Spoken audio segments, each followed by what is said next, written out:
Some things are just a bit, like there are phases, and I think Chelsea, they won the Champions League. I left. They won the Champions League like 3 or 4 months after I left, and at that point you kind of go, okay, where's the next move? And you kind of go, how was recruitment then? What things worked then?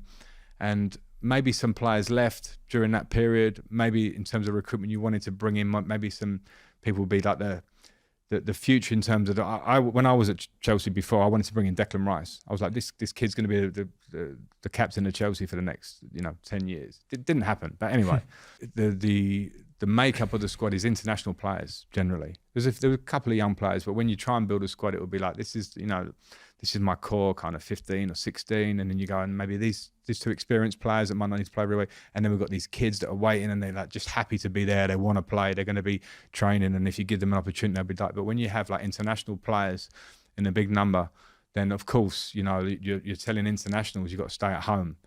It's not easy, and to have the conversation every Friday with them and get them lined up coming in is also not easy for your own energy. Do you know what I mean? So that's not easy. I don't care what kind of a man manager you are. Like it's like next you're not playing, okay. Next you're not playing. Like however you try and box that up to a player, eventually they'll probably go, I know I'm not playing.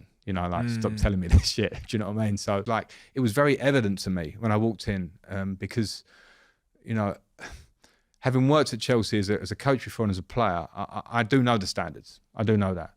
And this is not a direct criticism of the players either, because when I look at the players' situations where they were and I understood how it had been a long year, I walked in with 10 games to go. They'd been there for the whole season and a lot of players were not playing. They were probably going to leave, which we're seeing now. Whether they were going to leave or the club wanted them to leave or they hadn't been playing with the previous managers.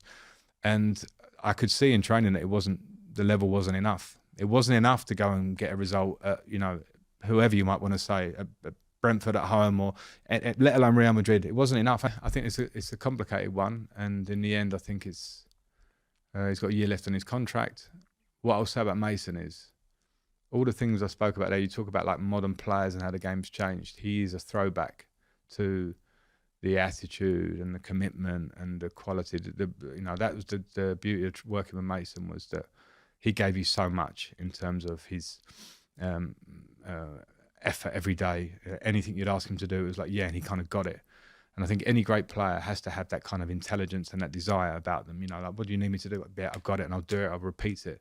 And also quality. So in terms of what he'll bring to Manchester United, it won't just be what Mason brings. He will bring loads of talent, but he's just going to go and levels around. Really, he's a bar raiser. Yeah, I think so. And don't get me wrong, the bar raisers already there with Bruno Fernandes, Rashford. But he will absolutely, Casemiro. But he will absolutely fit in with it. If you're trying to build, which you're saying, a group mentality of a team, and players that are just going to give everything and have talent, which top team need, he fits it.